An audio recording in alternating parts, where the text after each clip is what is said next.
Good evening, ladies and gentlemen. My name is Grant Henry, Grassroots Engagement Director here with Americans for Prosperity in the Middle Tennessee area, Nashville area, Rutherford County, Davidson County, Williamson County, all the places in between. David Thompson, one of my best friends, everybody joining me to the left of my screen. Orientation to your screen may be different. Loving the new glasses, buddy. How you doing this evening? I am fantastic, sir. How are you doing today? I'm doing this evening. very well. Yeah, man. This is a special broadcast for Real News. I've been real excited about it all day. I've been looking forward to it, and glad it's finally here. Thank you all for joining us, whether it's live or you're watching back on the replay. Thank you so much. Hey, and let's do it this way, David. Before we get into too much about the whole deep dive situation of what this is, explaining some of the details behind it, I'm going to give a basic sort of brief setup over the next 5 to 10 minutes here. Give them a quick idea, though, as to what the vision for tonight is, what the goal is in behind it, maybe a little bit of the people they're going to be seeing on here, just basically what we're going to be getting into with the folks coming through.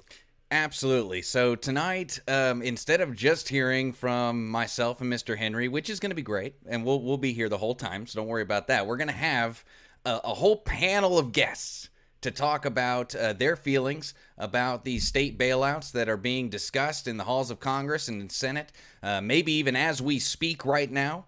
And we are very appreciative of all these people who are going to come on. There are some great activists from around the state of Tennessee, some great personalities, friends of ours, people from the old radio days and the new days as well. These days we're in right now. But I'll let you know as we're coming to the next person who will be coming up at our first guest here. What did we say, Mr. Henry? Josh Eckel, around 6:15 Central Time, 7:15. Yeah. Well, I just couldn't remember the time. But coming up here in about 13 minutes, we'll have our first guest, the chairman of the Libertarian Party of Tennessee, Josh Eckel. So we're really looking forward to having him on, and then it'll just be in succession after that. And here's the deal with what's going on tonight. We're having a bunch of different people on. A lot of people are sharing the streams. A lot of volunteers and activists that are connected to Mr. Henry and I and connected to Americans for Prosperity. We're just trying to create a buzz because here's the deal. They're going to spend a lot of money. No matter what they're doing, they're going to spend a lot of money. And we need to force debates about things we think are important. We need to do that. We need people up there and we need people around here. We need everyone to know what we think is important.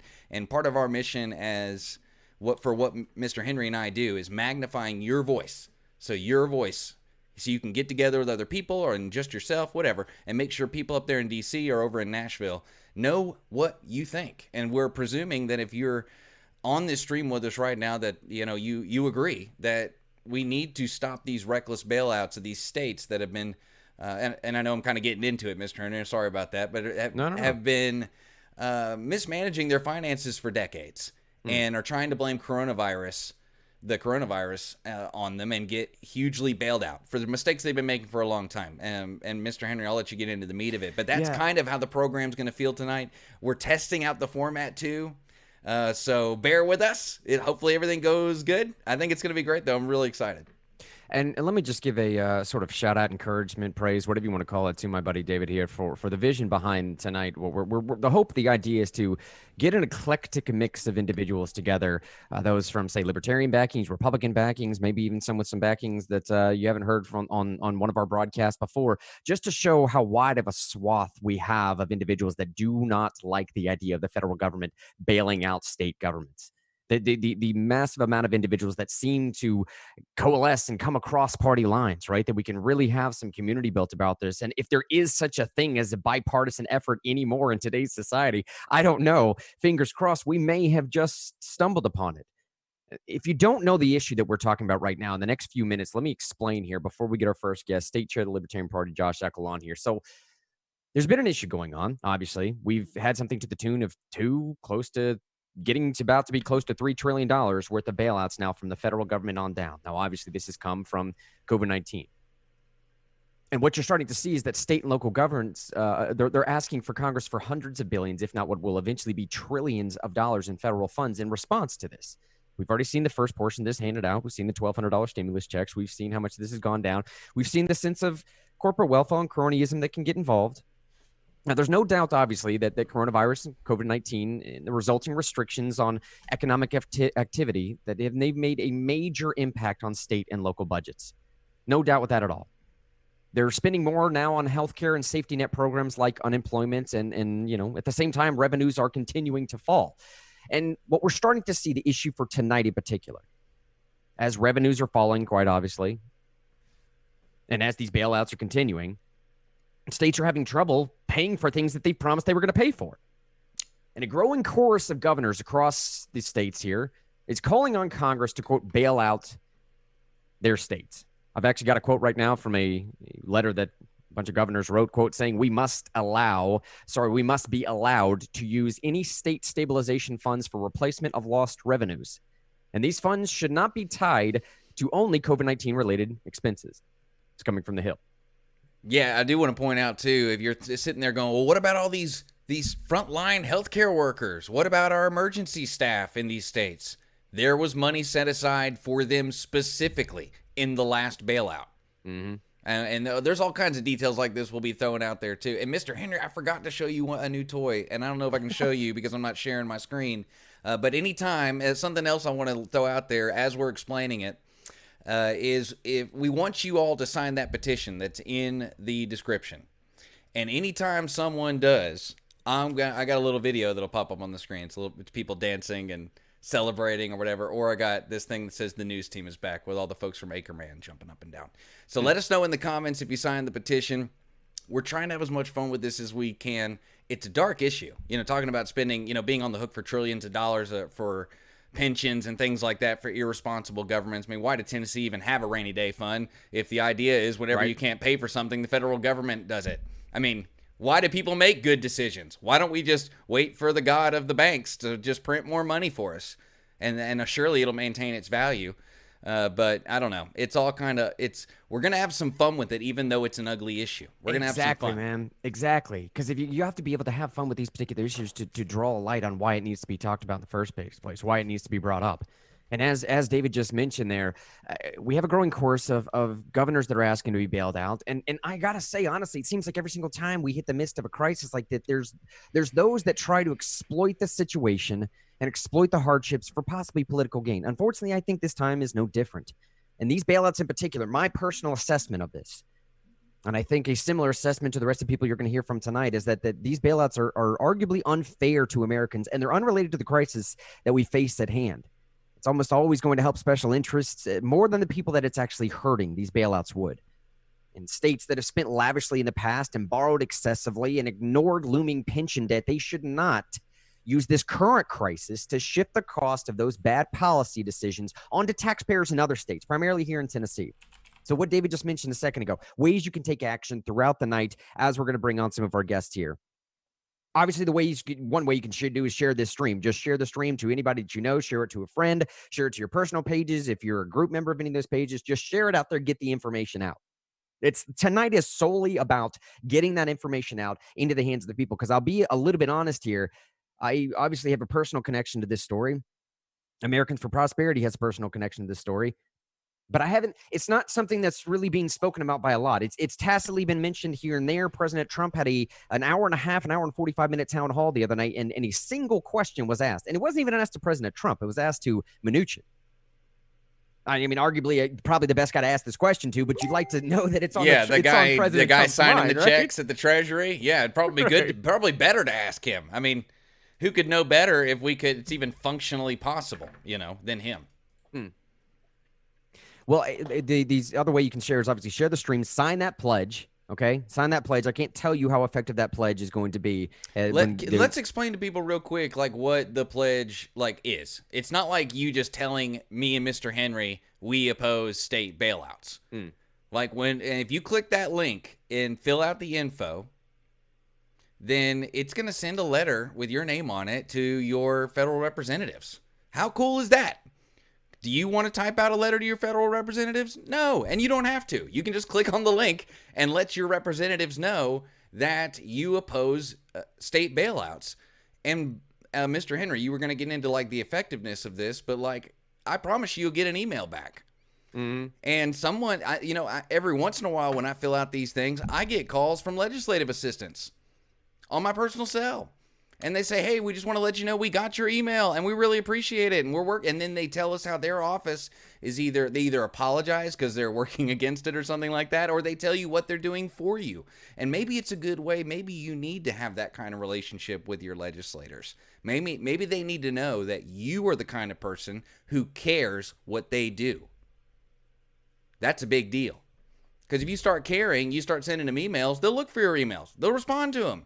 And then, like, I don't know how to say it. Is this fair to say, Grant? You become an active member of the community like that in your government, participant in your government, it's almost like your vote means more. Right. It's subjective. It's almost an artistic way of looking at it, but it's kind of true. And so go ahead and take that pledge with us. It's real easy. Won't take you 30 seconds. Click the pledge in the description. This is the screen you'll see first here. Obviously, go to pledge reject reckless bailouts here. Just simple stuff. Fill out your information there on the left. Hit sign that pledge. And I cannot tell you how effective that information is. You'll see the quick description on the right-hand side here of what this is going to. And, you know, part of the reason is what you're going to hear over the rest of tonight. We'll be expounding upon diving deeper into why we think this is such a terrible idea, not least of which is it especially pertains to Tennessee, because we have worked hard on instilling strong conservative fiscal principles that have done us right over the past. We have worked hard on looking out for rainy day funds. We've worked hard on establishing what's our budget. I mean, our surplus right now. What are we, $2 billion in a surplus? I haven't looked in a while, but it's something close to that, right? Tennesseans in general have elected people that have carried these principles and understood that there's a reason why you carry those principles along with you. For situations like this right now, go look at some of the statistics. Tennessee ranks in the top 5, top 10 in almost every single principle, every single statistic that you can find that ranks states upon decent conservative fiscal principles. And now it's coming to a situation where, look, man, I don't know if I like to say this so much, but having a federal bailout, we all need to understand this. Having a federal bailout is not an avoidance of losses. It's just a socialization of losses. That's all that it ends up doing. We're just taking the basic losses of the entirety of the rest of the country and just socializing that across the rest of the country. Now, that's not the least of concerns that I think we're going to get into later on tonight. But again, share that pledge that you're looking at right now. Fill out your information. You can also just share this stream with other people. Anytime you're doing any of this stuff, we would implore you to tag this with the hashtag reject bailouts at the same time. That reject bailouts is actually a hashtag that was trending on Twitter just the earlier portion of this week. Hashtag reject bailouts anytime you do anything with that. Share the pledge, sign the pledge. You can also share this stuff and tag your representatives directly if you want to, or tell someone that you know about the issue. Just bring the issue up. And Sean, I'm actually seeing Josh on the screen right now. If you want to go ahead and go to him, is that well, they're not seeing Josh. You're seeing Josh, but the people out there are not you seeing can do Josh. Such things. Sorry. I'm a pretty tricksy guy. But yeah, I'm glad you saw that. Josh is ready whenever you're ready. Let's go ahead and bring Josh on here. Josh Eckel, good buddy of mine for a long time, has done far more impressive things with his life than I think I could ever say about mine. Look at him shaking his head. You know it's true, buddy. It's Josh, totally true. It is totally true. You're an impressive guy, bro. How are you doing tonight, man? Introduce yourself to our audience. I'm doing all right, man. I'm Josh Eckel. I'm the state chair of the Libertarian Party of Tennessee, lptn.org. And I met these two guys what was it, the radio days? Back in radio days when you guys were doing real news at Knoxville Talk Radio, 92.3 FM. There's my cat in the background. But yeah, nice. Man. That's me. Libertarian Party of Tennessee. That's who I'm here to represent this afternoon. So let me ask this. You're obviously with Libertarian Party right now. Being that this is an Americans for Prosperity sort of pitch function / broadcast that we're doing, how did you come to be a part of Americans for Prosperity or work with us or get involved in what we're trying to do? You know, I think my first introduction to Americans for Prosperity was I was put in as chair of the Knox County Libertarian Party several years ago, back in like 2016. And at the time, I think James Amundsen was out of the Knoxville office, and he was working out of there representing AFP. It was like 2017. I think he came to the local LP meeting and gave us a talk. It was about, I want to say it was about the gas tax. It may have been about a couple things, but I do remember we had several talks about the gas tax. That was the first time where I think AFP and that local chapter of the Libertarian Party really worked together on an issue. It was fighting the gas tax at the time. And that was my introduction, man. Been friends ever since. I always love it too, man, when different organizations have what I like to call sort of a symbiotic overlap, right? Where my issues work for your issues and our organizational issues work for your organizational issues, and synergy, you know? Yeah, Synergy. Absolutely. It's a beautiful thing. It is a beautiful thing. Speaking of that in particular, man, the topic we're talking about tonight, as far as federal government rejecting or bailing out state governments, there's a myriad of things I suppose you can bring up. What is top in your mind as to why that's a bad idea? I don't know. I'd probably break it down to three issues, man. So, the first thing is all it does, and when you look at a bailout, all it does is encourage fiscal irresponsibility because, it basically rewards states that have long-term fiscal, just a terrible fiscal policy, deficit spending out, out the ass, just dead out the wazoo, while other states that have been intentionally responsible and watched their budget and made sure that they had smart taxation policies. I mean, they don't need the help. They're the ones paying. They're the ones footing the bill. So, I mean, in the long term, it encourages these states to continue their bad practices because if they know that the daddy federal government's going to come in and bail them out every time they have a problem, what's the incentive to change? What's the incentive to get that budget balanced? So that'd be the first thing. I think the second thing, it goes back to what I said a second ago. I mean, I don't think that Tennessee or Tennessee's a great state that is fiscally responsible, that takes care of their budget, that has a really great taxation system. But Tennessee taxpayers should not be footing the bill for decades of mismanagement in New York or California or Illinois. I mean, I don't think anyone would disagree with me on that. If your state's been responsible, you should not be on the hook for a state that has been out of control for decades. And then I think the last thing is a very libertarian thing. I mean, the third issue, the thing that really stresses me out the most is when the government comes in and bails out your state, it gives the federal government so much oversight and so much control over how the state operates after that bailout. And I'm not one to want to increase the size and power of the federal government in any regard, especially as it pertains to giving them more power over state budgets and state legislatures. They need to stay out of it. And so, I mean, honestly, that's those are kind of my three reasons. That I'd say it's probably a bad idea. Man, I'll tell you one that really hits home for me too is that last one that you mentioned there of like bailouts in general, but especially this one. Bailouts in general, but especially this one are a great example of the federal government overstepping its authority, right? I mean, I don't know how you get back to that sense of rhetoric. I don't know how you get back to that basic notion other than what do you just count? Can we just push back closer to about 240 years ago? I don't know if you have to dumb it down that much to Civics 101 every single time you pitch something like this. I hope not, because It should be something that's ingrained within the very fabric of the foundations of this country. You know what I'm saying, man? Yeah. Like, I personally think this is a personal opinion. You get rid of the 17th, you empower the 10th Amendment, you solve a lot of problems here, pushing power back to the states. And this one in particular, that was, again, just my personal opinion. It does the opposite of that. Right. That's what I'm saying, right? It just shifts power right back into the federal government. The bailouts, in some people's assessment, attorneys have been talking about this at least since 2011. It's not the first time that we've had this issue brought up, by the way, y'all. And this same thing with the exact same states since 2011, California and Illinois were used as the case examples in a Stanford symposium about this very issue, whether states could claim bailouts or not. And in that symposium in 2011, they brought up this whole idea of like, dude, these bailout proposals, they could potentially allow the federal government to exert control over state spending for decades to come. Right. That terrifies me, bro. Because look, it's Trump today. I don't know who it could be tomorrow. I'm not sure. But that's the thing, man. It's exactly what you just said is how much control do we really want the federal government to have over state spending? Is that right? And one size fits all is never going to work for anybody. No, I couldn't have said it better myself. The federal government, the more they get involved, usually the more they screw things up. And in this situation, I think it's a lot better for these states to adjust their fiscal policy, to get their spending under control, in order to get it through this crisis rather than get bailed. I mean, it's the same reason why we opposed the massive, at least the Libertarian Party opposed the massive corporate handouts through the CARES Act. That was only a month ago. Because what does it do? It encourages companies that have had bad policies, or states in this example, to just continue to operate business as usual and change nothing. And that's in the long term, that's a bad proposition, brother. Can I ask you an honest question here, man? This is slightly unrelated to the topic at hand tonight. By the way, sign the pledge at the top of the description of this stream right now. Share this stream. # reject bailouts for anything that you want to do with this. Here's the honest question, just between friends. Dude, we're sitting on 24.5 trillion for national debt right now. Now, another trillion of that debt has just been in the last month alone. And that's not even including CARES Act 2.0, which is on its way, just so y'all realize. CARES Act 2.0 is coming Yes. down the road. That's like another $2 trillion. Some experts are saying we're looking close to $30 trillion in the next few years.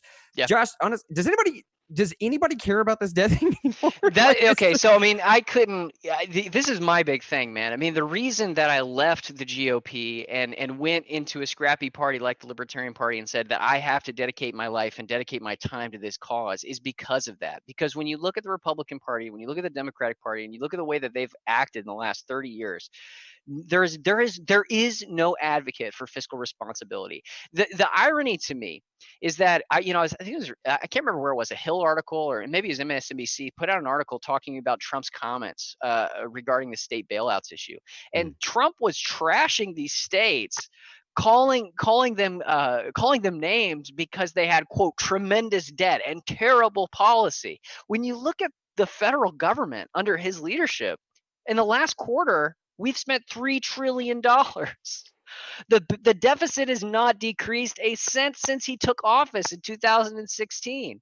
And Republicans, at least for the last 3 decades, have been virtue signaling to voters about, we need to have a balanced budget. We need to reduce the debt. Donald Trump himself promised before he went into office that he would eliminate the debt in 8 years. I mean, obviously idealistic and crazy, but that pisses me off to no end, man, because again, not to get on a rant, but when it comes to surveillance, spending, and war, both the parties agree and walk lockstep with each other every single year. And dude, I'm telling you, man, I that's one of the reasons why I so appreciate the motto of Americans for Prosperity, the Frederick Douglass quote of uniting with anyone to do right and no one to do wrong, right? And to me, it speaks to this issue of like, yeah, okay, I guess you could just call that basic bipartisanship, but it's so much more than that. Right. It has become this thing now of the sort of inability to distinguish between two party lines. You get almost not just this fatigue, but like political nihilism, bro. Like I kind of get done with it sometimes. Right. Because I don't see functional difference between the two. And in a crisis like this, it seems like both sides might be as capable of exploiting this situation as the other one is. On the one hand, you get sort of corporate bailouts or cronyism or corporate welfare, whatever you want to call it. And on the other hand, you get terrible spending policies, which work yourself up into this situation of like, dude, now you're bailing out to the tunes of tens of billions of dollars for an unfunded pension fund, bro. Yeah. It's up on both sides. I don't know where to turn. So with something like this, I know what it kind of sounds like I'm pitching this dire thing, but I think what I hope I can impart to everyone else, and I'll leave you with the last word here as we get our next guest ready, is this could possibly be something that has some of the biggest bipartisan support behind it in at least our generation, right? You and I are about the same age, man. Right. This is something that will affect everyone across every single state. And one of the worst things that we can do, or so our founders told us, is impart those burdens onto future generations. No? No. I couldn't have said it better myself, man. Completely on point. And what AFP does by reaching across party lines and looking at the issues and not the party is so important to keep fighting this. So again, if you're a libertarian tuning in, because I know we shared this across our libertarian pages across the state of Tennessee, check out that forum. Make sure you get your name on there. We need to make sure that people know we're not going to put our money on the line to bail out states that have been irresponsible for decades. And I appreciate what you guys are doing. All right. Thank you so much, Josh. No problem, guys. Yeah. I'll go ahead and let's see here. We'll let Josh drop on his now. We got John Chandler. Hey, I'm taking care of that, Grant. While we're switching that over, why don't you go ahead and remind everybody all the ways they can take action? Fantastic. Thanks, buddy. All right. So ways you can take action tonight on this topic that we're talking about. I will actually put out some of the show notes as well after the show if you guys want to follow along with all the stuff that we're pulling from the research that we put together for this. If you guys want to be able to follow up yourself just to get information to yourselves, information to your people, information to your friends, your family. I just saw someone on Facebook a second ago. Let's see. Garcia ended up saying, I'm glad I'm not the only one that thinks this way. I was beginning to think that I was the only one. Honestly, that's for real. That is very, very real, bro. Not a lot of people are talking about this issue. It just seems to be wrapped up in something that's much larger. It's not the politically sexiest topic in the world, talking about bailing out states, but it has massive, major implications. Share the stream. It's one way to help. Sign the pledge at the top of the description right now. Anytime you're doing anything with this stuff, go ahead and hashtag reject bailouts there while you're doing this stuff. And if you want to be so bold, go on Twitter, reject bailouts, talk this stuff. That hashtag was trending as of the beginning of this week. Tag your congressman in it. right? Tag your local legislators, tag your federal representatives, tag all these They folks. pay attention to Twitter, as we've seen over the past 2 years. Government officials seem to think the only thing relevant in the world is what's going on Twitter. So meet them where they're at, But thank y'all. Thank everybody. I want to thank everybody who is being so active in the chat room. We've had some great comments here that we'll get caught up on here in just a moment. Grant, why don't you go ahead and introduce our next guest here? Yeah, buddy. And anytime you want to jump in with those comments, just feel free to let me know, because another Sure. comment section is buzzing there. John Chandler, one of my favorite people I've ever had the pleasure of knowing personally, buddy. This guy and I, the first time we met each other, we had so much in common. We thought, like, dude, did God just like print a double copy? And he was like, no, just repeat it, go, just send it out the door. Little children play drums, all the stuff. Introduce yourself to our audience, buddy. How you doing? All right, can you hear me? Yeah, we got you. Okay, perfect. Yeah. So, my name is John Chandler. I'm involved with the Young Republicans here in the state of Tennessee, serving two different roles. Here in Rutherford County, I'm the state liaison, and also on the state level, I'm the Middle Tennessee State Director. And so by being involved over the past few years, I actually got involved with Americans for Prosperity, as we've been a good resource to help promote the general welfare of people. And there have been some pretty poor policies that have been out there, and I'm happy that we've been able to help and get to know each other over the past few years. Hey, and real quick, John, too, if any of those folks, I'm putting you on the spot a little bit here, buddy, so tell me if you don't want to do this, but if any of those folks are looking for some flooring needs out there, man, can you tell them where they can find it real quick? Yeah. Absolutely. So, I by trade, I am a salesman, work for a flooring company local in Nashville called L&L Flooring Company. So just Google us, L&L Flooring Company, and you'll be able to give our company a call and ask for John. And let me ask you this before we get into the topic du jour, the one at hand. How did you come to be affiliated with Americans for Prosperity? Yeah, so like I said, been part of the Young Republicans for a few years. Actually from Atlanta, Georgia, initially. Moved up here about 3.5 years ago for work. It's kind of funny. I was hanging out in a cigar bar and saw a couple people with a College Republican logo on their shirt, and recognized that from my college days, and started a conversation. And turns out these guys were involved in the Young Republicans. Started going to their meetings, and a guy named Sam Nenow, who was with AFP, started coming to those meetings as well, and he's the one that got me connected. Sam Nenow, man. Shout out to Sam Nenow if you hear us somewhere out there in the world of the space of the social media. All right, man. Topic at hand. We just had Josh Eckel on here, state chair of the Libertarian Party, coming from the Young Republican background, might be slightly different than his. What's your assessment of this topic then? Why the federal government should not bail out the states?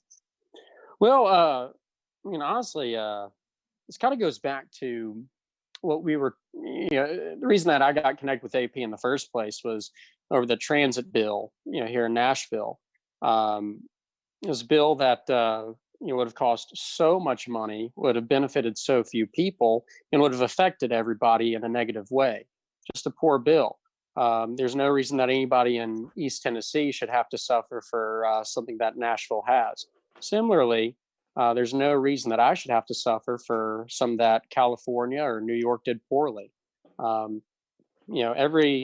Every action has a consequence. If you make the right actions, you should have the right consequences. But poor decision making should lead to poor consequences. And I don't see why we should leave states to be immune to that process. I mean, growing up, my parents did a great job, disciplining me and my siblings. If we did something wrong, they'd call us out on it. We got punished, and hopefully we wouldn't do it again. Sometimes, we would, but that's just one of those things that we learn as we grow up. If we make a mistake, something bad happens to us.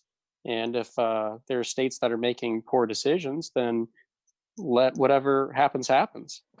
Man, and I like what you're talking about too, of this sort of like, let's not call it a moral component. You don't have to, but at least an ethical component of just what is right being right. Yeah. And being held accountable for the decisions that you make. That is just pure, simple life stuff. the ramifications of the decisions you make now going into the future, if you set a precedent of just like I think Sherry said it on Facebook a second ago, like, I'm not going to worry about bailouts anyways, because like it's going to set this precedent where these states just don't worry about it. If you do this once now, the Sherry said that in a second about exactly what you're talking about, this moral component of like, first of all, it's not right.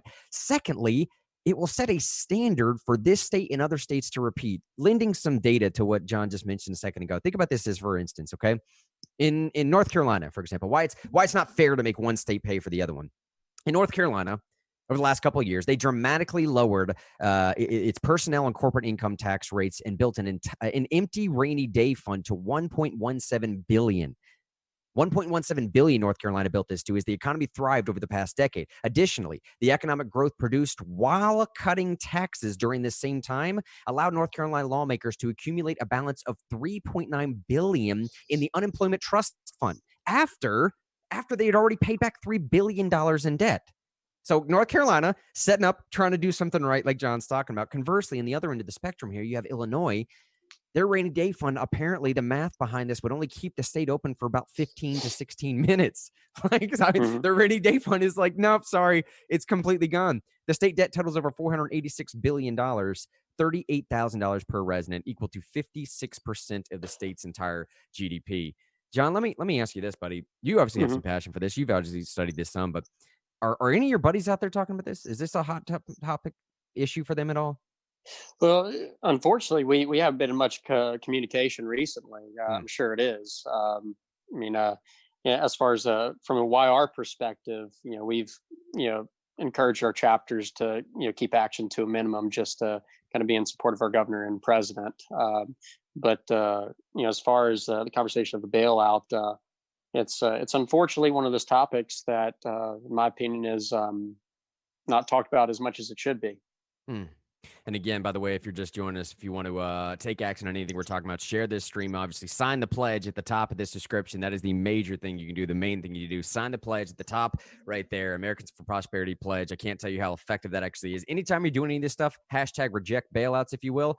Share the pledge with folks, share the stream. Call your representatives directly, or if you're doing anything on Facebook or Twitter or stuff, tag your representatives there. Hey, John, can I jump in real quick, Mr. Henry, and just read a comment here? This is from Sherry on Facebook. Won't we end up bailing them out anyway? I think you just mentioned that, but I want to throw this out there. This isn't a bailout for people who lost their jobs. This is a bailout for government institutions and programs. That's what we're talking about.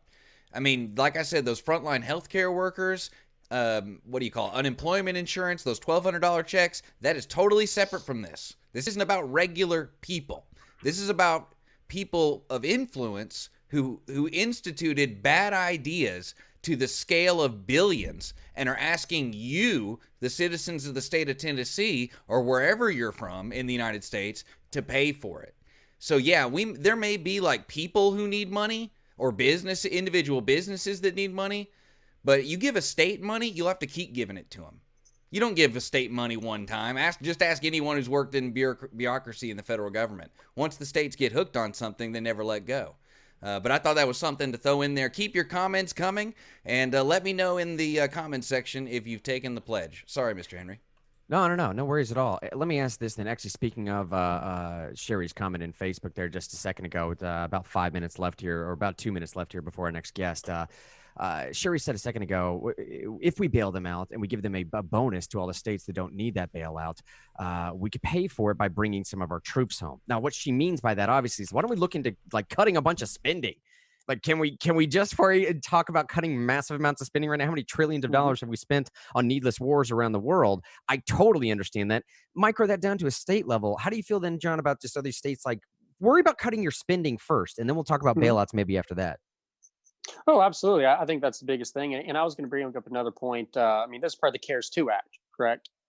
So there's the first CARES Act that was a ridiculous amount of money. And the fact that we have to have a CARES 2 Act just shows how irresponsible it was. When you break down the actual portion of it that went to individuals in need versus, just all sorts of ridiculous things, comparatively, a very small portion of it, I think, went to individuals in need.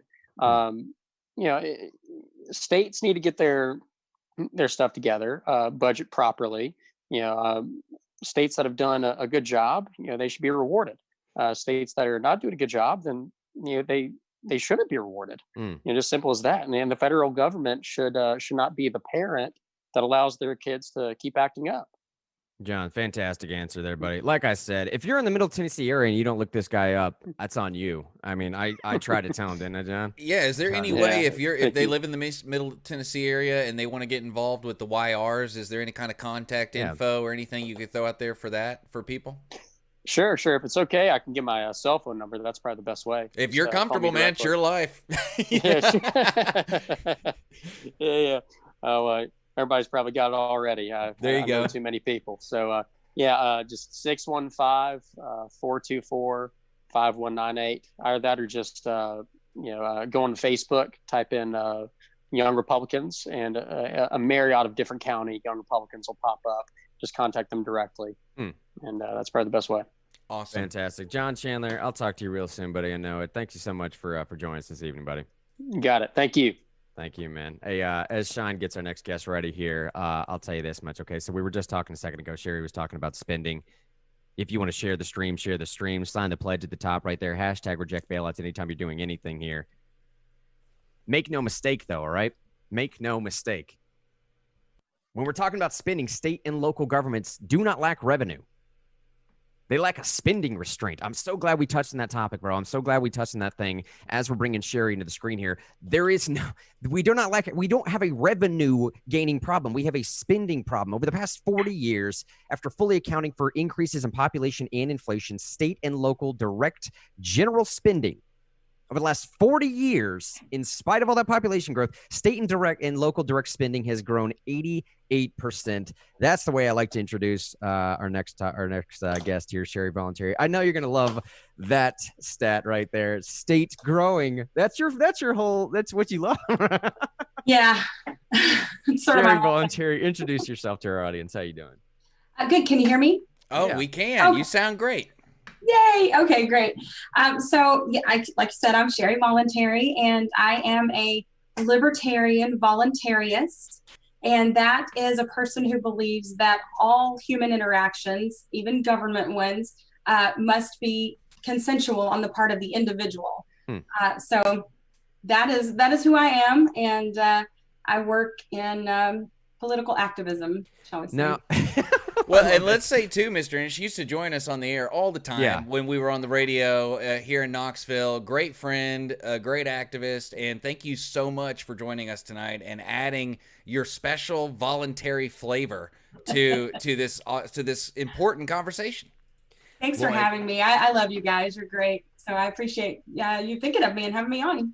Well, look, back in the day, if we were big time on talk radio, we're kind of small potatoes to compare to what you're doing now on the social media side. That's totally for real. It really is like completely.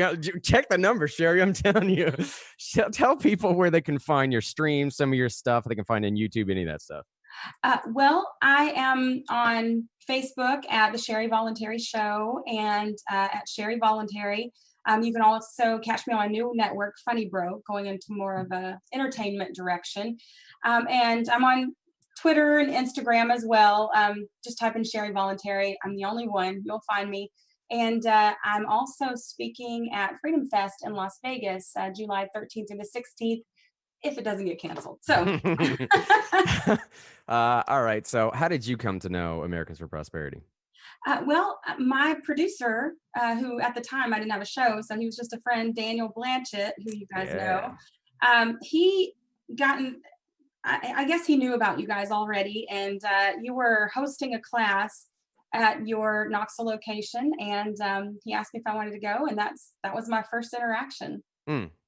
Now, from your description of voluntarism, of whatever you just described, that the answer to this next question may be implicit in that, but I'm going to ask it anyways. So why should the federal government not bail out states then?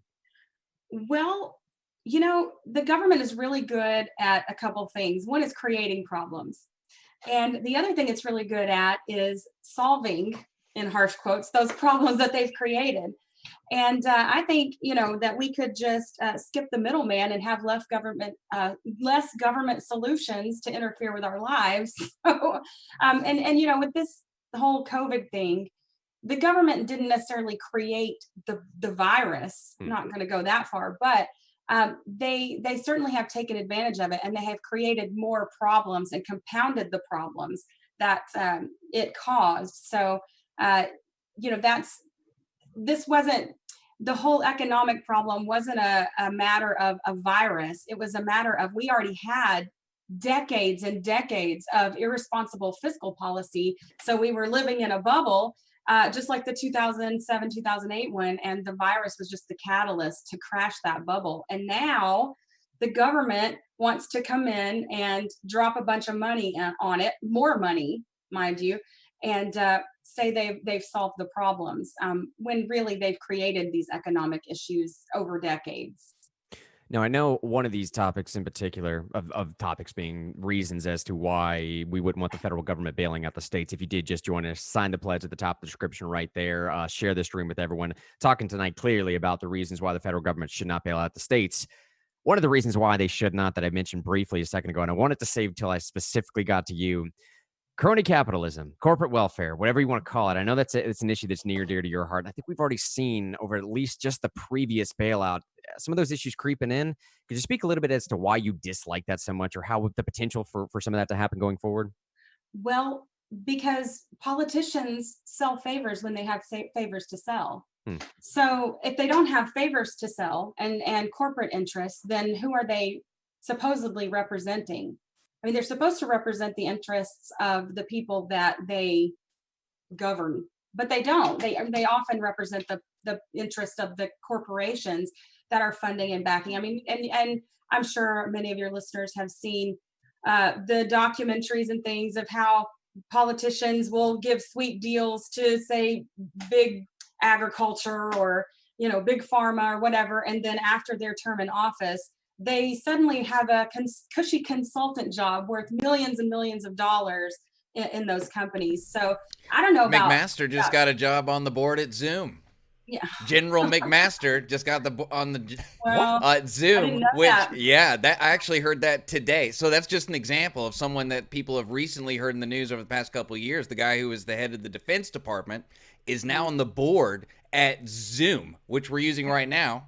Also, there's lots of stuff about how Zoom's been taking money from the Chinese Communist Party. We'll leave that alone. Wow. But they do that. They use their positions in government and they go off and get fancy jobs why is a defense person on the board at Zoom? That doesn't make any sense. But that's the way government works. They waste money, they waste resources, and then they ask you to pay for it. Right. We always fit the bill. And this is where the responsibility on our part comes in, that as citizens, if you will, even though I'm not in the voting political realm, that we have to expect more from these people. If you're going to have them, then you have to hold them accountable. And it can't be that because the guy with the right little letter is in, and so now you're not going to speak up and not say the correct, any types of criticisms like supporting our president when he's doing the wrong thing. It doesn't matter if he's got the little R or the little D or whatever by his name. We have to be principled individuals and hold politicians accountable for what they do. And if you're not going to do that, then you might as well kiss freedom goodbye, because there's nothing free about that. There's nothing that will maintain your freedom about that. So that's where people come in, and they have to care more about freedom than they do about their political parties, be partisans. You either want risky freedom or you want cushy tyranny, and that's the way you get cushy tyranny.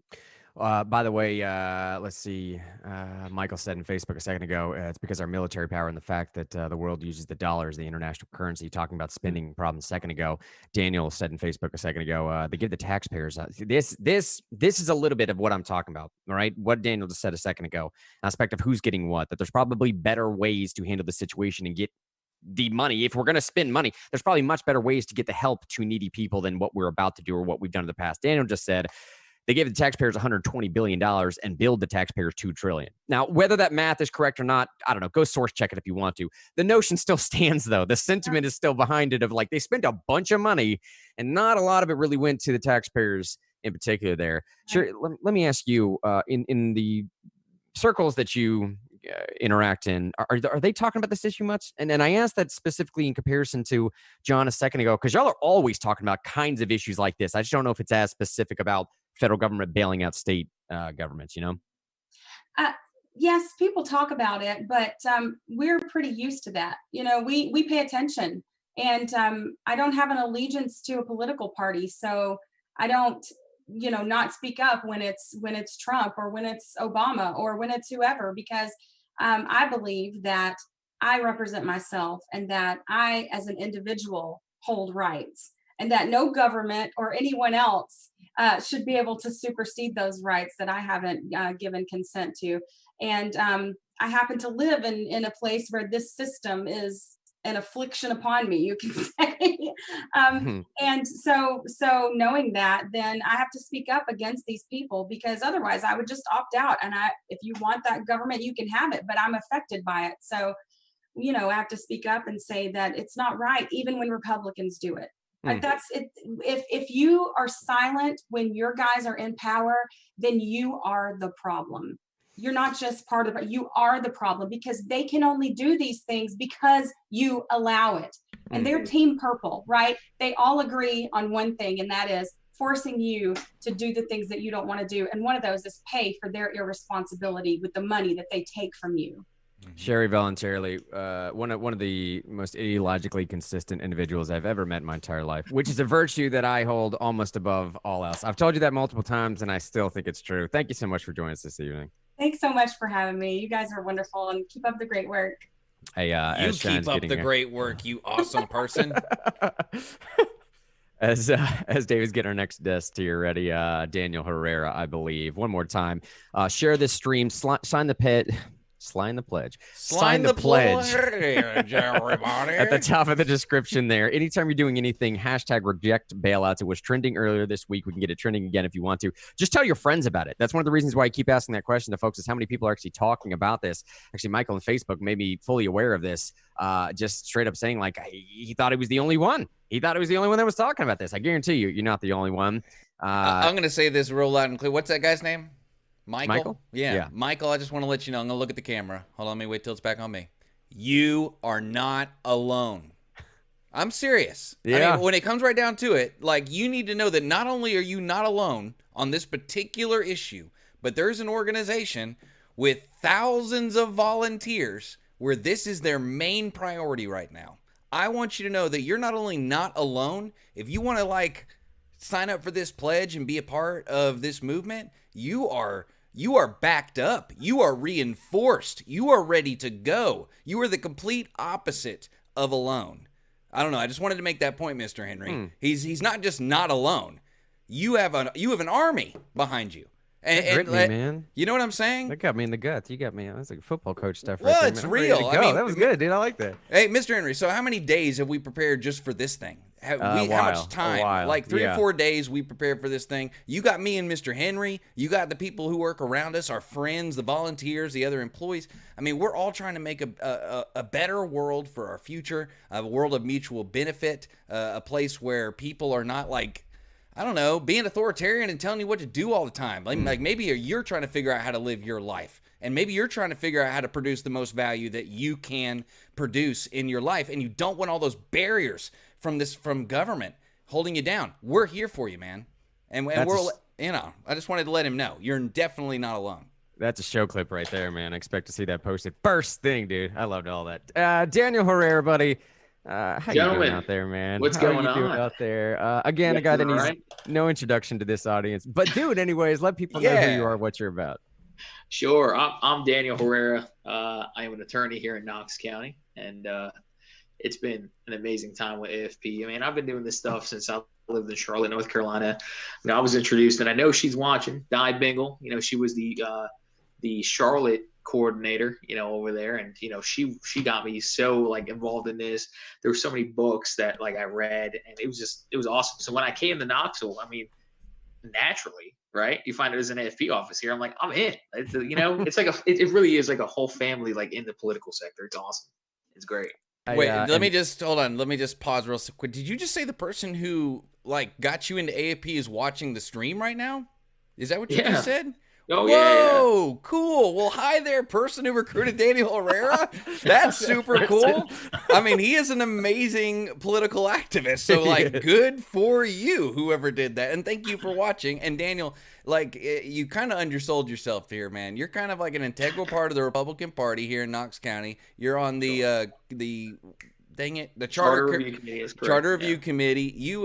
You volunteer for things. You're always stepping up. You're improving yourself personally. You just like finished your law school thing and you got a business now. You are a kick. I almost said the wrong thing. Kick butt person. He's doing that though. You're right. I appreciate it, guys. But look, it's not about me right now, right? This is about saving our country. This is about putting the government back in check. I mean, that's 100% what this is. Like I said, I've known you guys for a while now, and I know your audience here. You know, you guys are awesome. Thank you so much for supporting this stream, man. This thing, they're doing some good work here. I mean, you guys see it. They were doing it when they were on 92.3. This is awesome stuff. So, and again, speaking of this eclectic mix of folks we're having out tonight, Daniel is a person that really helps round this out as well. So we have a libertarian guy, we have a young Republican guy, we have an anarcho-capitalist voluntarist. Sorry, is the better term for that individual, Sherry voluntary. This issue brings people together. It's all kinds of different people. It's awesome, right? But Daniel Herrera, lending a bit of sort of legal background, it's a different lens that you view life through after that, right? I mean, it truly is. Right, yeah, it is. And, you know, I took a super libertarian approach, you know, before I went to law school. I was like, okay, if it's not in Article 1, Section 8 of the Constitution, government shouldn't do it, you know? And I still feel that way. But, like, once you start realizing how the law works and kind of like why once government gets a certain power, forget it. They got it for life. They got it forever. You know, Representative Martin Daniel. And one of the things he said before was, once government establishes a temporary committee, it's not temporary. It's always a permanent committee. Man, so is that one of your fears then, I suppose? We talked about that briefly a second ago, that once the federal government attains this power to, say, have some type of oversight for the way that states are spending these bailout funds. I mean, I'm not talking like austerity measures that we saw with Greece in 2011, but it's a little bit of that conversation, though. You know what I'm saying? Right, yeah. It can be. And you know, the biggest fear is, you know, we've labeled this as an emergency, but there's no precedent or kind of like legal kind of like standard for what an emergency is. You know, if we're going to allow this to happen in 15 years, can a Democrat president or a liberal president say, you know, abortion is an emergency and what's happening right now is an emergency, we're going to dedicate $200 million to abortion funds, you know, just off the bat. It's dangerous because, as we've seen before with the federal government, you know, anytime they tie in money, it's always a string attached approach. You know, I want to give you guys just a quick example. The highway funds, right? The reason why we have a standard national standard of like how speed limits are on highways is because the government says, okay, if you establish the speed limit to this certain number, we'll go ahead and pay for the repairs. You know, there's always a string attached to this. You just got to keep looking deeper. Let me ask this, man. I'm not asking you to get into necessarily the history of or whether bankruptcy would even work there. But I don't know, man. Have you heard any attorneys talking about this? If bankruptcy isn't even an option, how they might impose this at a federal level, or even just in general about the basic notion behind socializing the debt across the rest of the country? So that's a super interesting question because the federal government pretty much has this like unlimited power, right? And when you start looking at the supremacy clause and kind of like emergency powers, they essentially, once something's declared an emergency, they pretty much can do whatever they want. Now, municipalities are actually hitting that line where they're like, okay, we might declare bankruptcy. You know, I mean, if you just look recently, I think Chattanooga just had something like a 40% tax increase proposal. I think Memphis is going to do a proposal. 50% Nashville is considering a 32% increase now. Yeah, so something in that lines. In New Jersey, you know, Camden, those cities, you know, Atlantic City, not too long ago, actually got so low that they were going to declare bankruptcy, and then the state actually had to go in and take over the city government. So the real question here is this too. You know, is the state of Tennessee going to subsidize the horrible decisions of the state of New York? You know, and can the federal government go ahead and mandate that? That's the big question. And I think that's something that we're kind of starting to see here. And it's going to be done all under the guise of this is an emergency power and it's needed.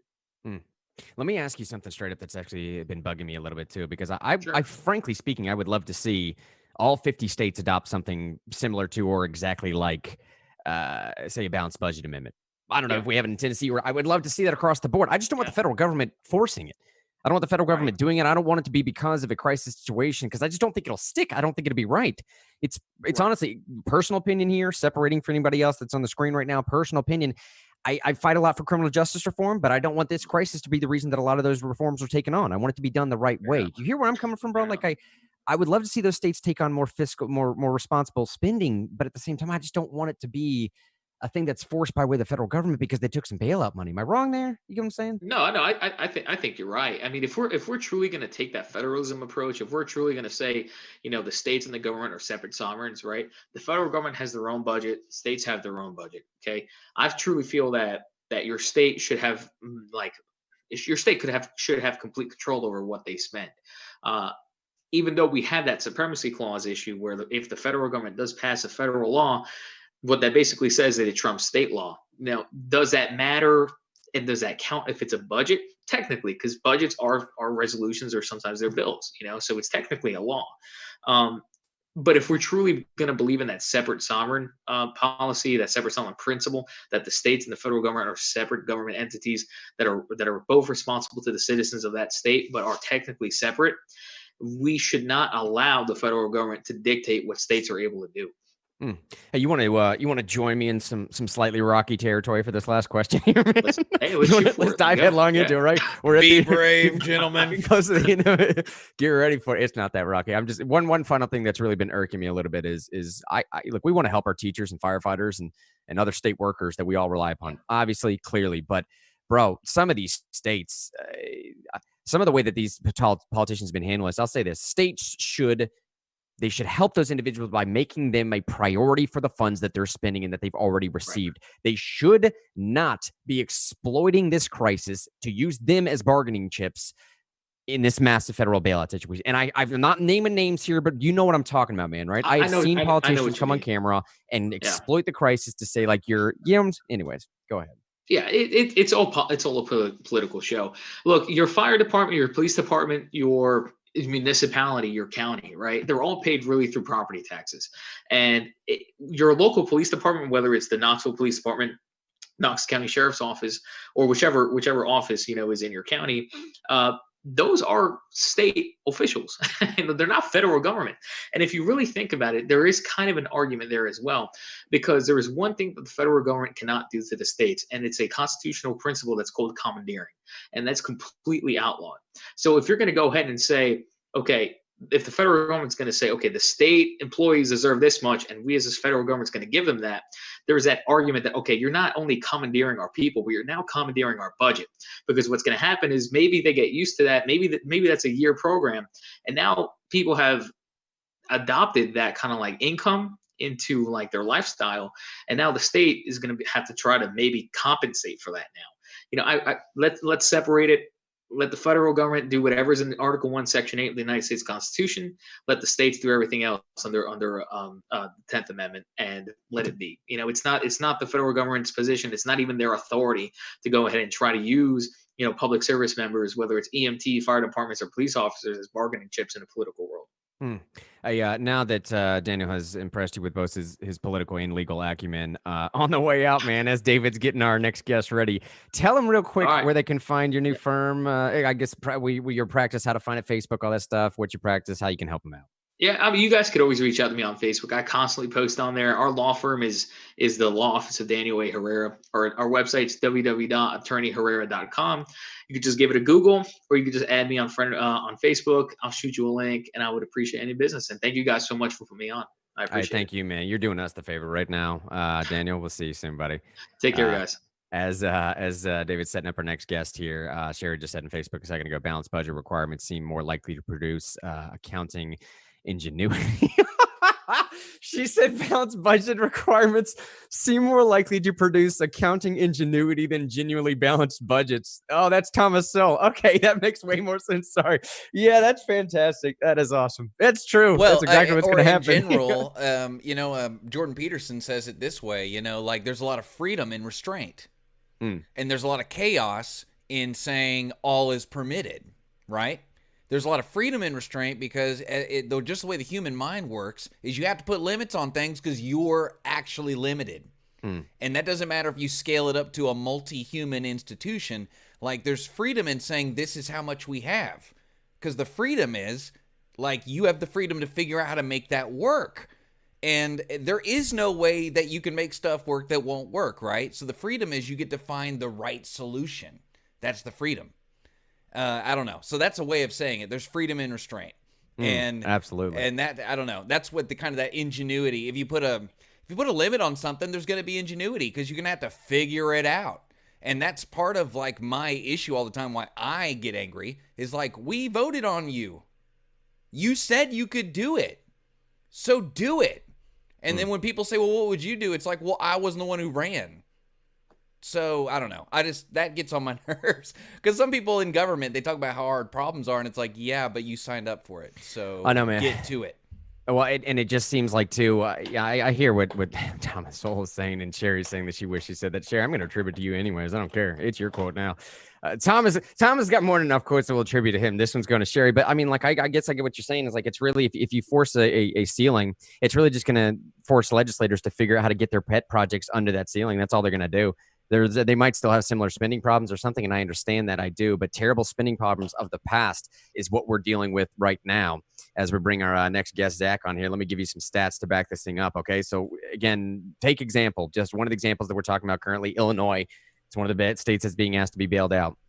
They're asking for $40 billion, B with a B, $40 billion, yet nearly all of that would go to bailing out irresponsible spending decisions politicians in Illinois have made for decades, such as their failing pension system. There's the same thing that a lot of states deal with. Kansas was the same thing in 2011. California was the same thing now and in 2011. Their failing pension system. Now, out of that $40 billion request that Illinois is asking for, the pension system alone makes up for 25%. A quarter of that $40 billion request is coming from just the pension system alone. You don't like that idea? You don't like Tennesseans carrying that burden? Share this stream. Sign this pledge. Hashtag reject bailouts. As we see Zach on the line with us right now. How you doing, buddy? Introduce yourself to our audience. Let us know where you're coming from, that type of stuff. I am doing great, guys. Stream's doing great.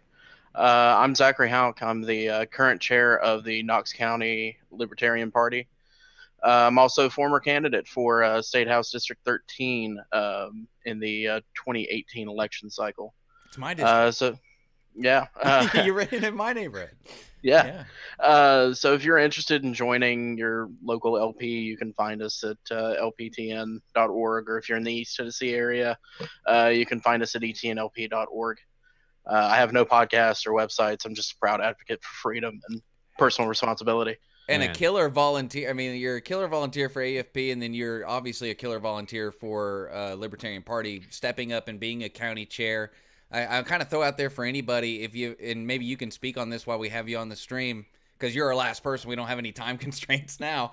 But like, it's a pretty good jump to go from a regular political activist to deciding to do, a non-flashy job, like being a county chair of a political party. That's pretty cool. I've always thought it was cool. I've never been a county chair of a political party, so pretty cool. Well, Josh, that was on earlier. I was his vice chair, pretty much from the jump of me joining the party, and it's pretty much been lockstep with the party and advocation since then. Absolutely. Well, it is a good way to book in sort of this pledge drive that we're asking people to do right now. Again, shameless plug, sign the pledge at the top of the description as you see right now, starting with Libertarian, ending with a Libertarian as well. How did you come to be affiliated with Americans for Prosperity? There is that aspect of that symbiotic overlap that we have, the two organizations, but where did you come? So my story is not dissimilar from Josh's. I met James Evison and think everybody knows James, and Andy Ogle was also at an LP meeting, and I met them, and ever since then I've been doing events with y'all and working with y'all, days on the Hill and call banks, whatnot. Well, so let me ask this. You might have a little bit more intimate connection with some of these questions than possibly anybody else we brought on before, being that you've ran for office previously. Like, you understand the inside baseball to some of these schemes. Where are you coming at from then with this idea of the federal government bailing out state governments? Yeah, in all honesty, it's not a whole lot different than what we've heard previously tonight. I mean, it's a very cut and dry type of thing. I oppose it because it creates a dangerous precedent. It's going to breed more fiscal irresponsibility. I mean, the federal government is bad enough with its own fiscal policies. There's no need for it to reward these states for their own financial ineptitude, and then also possibly be in charge of these states' budgets for decades to come. If the federal government can't do it themselves, what makes us think that they could do it for the states? So my hopes, if anything positive comes out of this, I hope it causes more citizens to kind of want to blow open their state's budgets and demand to have a more robust description of the line items. Wow. Yes. And yes. And kind of and call for balanced budget amendments and advocate for their and demand that their representative take a look at the line items and have them request them be stricken line item by line item vetoes across the board. My final hope is that this forces states governments to shrink in size. That means a lot of people in government positions are going to lose their jobs, or they're going to have their pays cut. But we've seen in state budgets that there are a lot of them that are getting paid ridiculous amounts for basically jobs that don't reflect the market value of that job. Man. Yeah, we saw. I think it was New York Daily News. I think it was. I mean, don't get me. I don't know if that's what it is. I think it was New York Daily News that did an article about Illinois. They went through their budget and found so many jobs over $120,000 a year. And then you look at the people, and like I'm the kind of person where like I can gauge that pretty well. Like I worked in electrical work, so like I know what a lot of trade people, what they're worth and what the value of that's worth in certain economies. And just looking at it on its face, and I'm not an expert, like I saw Illinois like overspending 20-30% on what the market would spend in certain kinds of jobs. I mean, the one that stuck out to me was the people who got rid of trees. Now, I know that is super skilled labor and you can die. But, I mean, I think if you work for the state, it should be about 15% lower than the market because you have a lot more security and better benefits. And I think they were charging 25 to 30% more than market. And that's just an example, but there's several. And maybe I can find that and throw it in the description. But, yes, we have seen these states. It's not just pensions. That's a really good point, Zach. It's not just pensions. They're paying people too much money to do something, and then guaranteeing that income after they retire. And we need to, not just they, I don't want to make this about an other. We as a society need to know how much a service costs. And we don't need government inflating the price of that service because, something that's a unforeseen consequence is when a state government pays more for something, it raises the price in the private sector market because it raises the price of that labor. And so we as a society need to figure out where to throw value. And we can't do that when states are overpaying for stuff or even, God forbid, throwing money in places that have no value, which happens all the time in state government because it's not like we just have an infinite supply of money forever. No, I mean, you can't tell the government that because, we are their tax farm. Yeah. Yeah, I hear you there. I mean, they'll have Warren Buffett actually said it the other day. He was asked a question, why will the American government never default? And it's like, well, because we print our own money, don't we? Like we're paying ourselves back in our own bonds that we're issuing out. So when you got that cool little scheme going on, you're never going to default anyways. As long as you run out of that ink and run out of that paper, I mean, you're fine. There's the way you solve it. And dude, that's why I think our community here at AFP, lapping over with the Libertarians, overlapping with the Young Republicans, is such a beautiful thing to see, Bill. Because honestly, Zach, that thought line you just went down didn't even occur to me. The thought line you went down of like, what could possibly happen to this? Such a great thing of people cracking over their state budgets and just seeing the ridiculous spending, just seeing for themselves. Because here's what's going to happen, man. When Illinois or Kansas or California or any of the other states that come out right now and start asking for massive amounts of federal bailout, some of their citizens are going to start questioning, like, why? What? Hold on, for what? And then they're going to start looking. This stuff is publicly available. I mean, you can go find this stuff on Google right now. They're going to start opening up those state ledgers and thinking, like, what did you spend on? What is this now? How many tens of millions did you like? That would be a very beautiful thing, would it not? of genuinely questioning where the money's going. Absolutely. And I'm sorry, wasn't California just talking about seceding from the United States? Yeah, And now they're asking for the other 49 to cover their bills? Right. Well, when I think California, I think consistency, obviously, you know? Right, yeah. I mean, how mismanaged can you be when you have one of the largest economies on your own as a state? Like, if you were to compare it to other countries, you have a extremely large economy, one of the top in the world, and to mismanage funds this much, it's mind-boggling. And then with New York having less people than Florida, but Florida has half the budget that New York has. What's New York doing? There's only 7 countries in the world that have a bigger budget than California. That's something important to remember. Let me ask you about this aspect here too, Zach. An aspect of decreasing state sovereignty, right? It seems like these obviously decreased state sovereignty would incentivize future fiscal irresponsibility. And again, what John was talking about earlier is going to create a moral hazard problem, or at least an ethical hazard problem. But check this out, all right? So bailouts rewards fiscally that are reckless towards states or whatever at the expense of fiscally responsible ones. And academic research here from the Mercatus Center at George Mason University shows that federal bailouts could even lead to higher state level taxes. Now, according to their research there, every dollar of federal aid to state drives state taxes higher by 33 to 42 cents.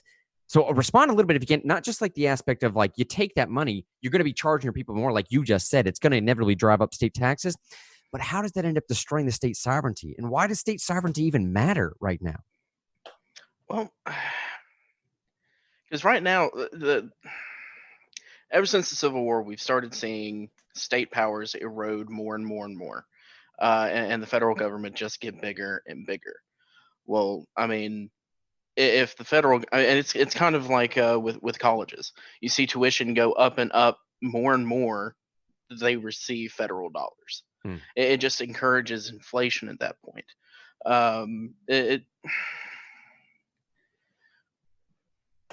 I mean, it ends up becoming a thing where like it's inevitable perpetuating cycle, right? Or is it fair to say that people don't spend money well that they know is guaranteed? Like when they know it's coming, there's no pressure there. Yeah, it's extremely easy to spend somebody else's money, but when it's your own money coming out of your own pocket, but of course the states don't have that, the federal government doesn't have that. It comes out of our wallets. Or they just print it and it still comes out of our wallets. And it comes out of our children's wallets and our grandchildren's wallets. And it just decreases our buying power as citizens and really, weakens everybody. Yeah, man, which is a scary thing to think about. It weakens everybody, makes you more reliant upon the federal government, exactly what you're saying there, and less reliant upon your neighbors and, the communities that you came from. We're going to end the program here in just a minute. Zach, let me ask you one final question on the way out here. You have a slightly different community group from some folks out here in Middle Tennessee, and having run for office previously as well, you, like I said before, you know how the game's played a little bit. Are any of your folks talking about this much? I mean, this specific issue, not just like generalities of, I mean, other than the circle that watches the show and is paying attention. I mean, I've got family that are listening right now, and most of the time, people I know would be completely left in the dark because you don't see this on mainstream media a whole lot. So, I mean, I would personally say a whole lot of people haven't heard about it until I started talking to them about it. I'm like, "Have you heard this?" They're like, "No, I haven't heard this." So it surprises me how many people are in the dark. But of course, what happens in the shadows will eventually be brought out into the light. That's awesome. Yeah. Hey, and we got to end this stream here right now. Zach, I got to tell you one thing on the way out, though, buddy. I used to have a beard, like a legit one, like you do, like an actual full-on man beard. And watching you tonight, it's like I miss it, man. I miss the beard too much. Well, I mean, I was supposed to have a beard trim just a few days before the quarantine hit, and then they scheduled it to when they thought that the quarantine would end, and here I am. I'm probably not going to have a beard trim for probably several more months, because you have to walk in there with a face mask. We can't trim a beard with a face mask. That's right. Exactly. Grow it out, man. Grow it out, dude. So we're probably going to be Grizzly Man by the time it's over. That's all right. Zach, buddy, thank you so much for joining us this evening. We'll catch you next time. Thanks for having me. Thank you so much. Now, Mr. Henry, what a broadcast. I mean, what a fantastic broadcast. I want to thank all the great people who were a part of it. Josh Eckel at the beginning, John Chandler, Sherry Voluntary, Daniel Herrera, and Zach Hawk. This was absolutely fantastic. I want to thank the listeners for being so involved in the chat and sharing the stream. Guys, this is just the beginning.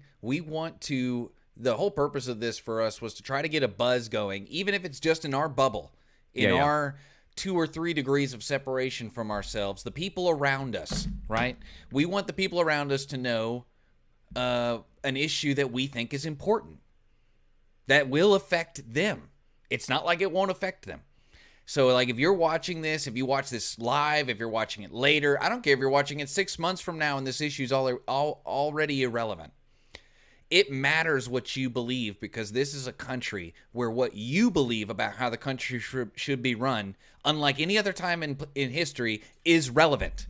And it has an effect. Like, when you take action, when you sign things like our petition, when you use the hashtag, when you do something like sharing a stream, or even like these people who were so great and use freedom of association to join a stream with us and amplify the voice and sharing, that all matters. Mm-hmm. And we've been a human race where that has not mattered most of the time. And I want to encourage you and let you know that what you think matters. And going back to what Michael said, where he thought he was the only person who thought it was a negative to bail out states. He thought he was the only one. You're not the only one. And this isn't going to be the first issue where you feel like you're the only one. You're not. You got AFP, you got Real News, you got me, Shine, and Mr. Henry. Actually, he's over there.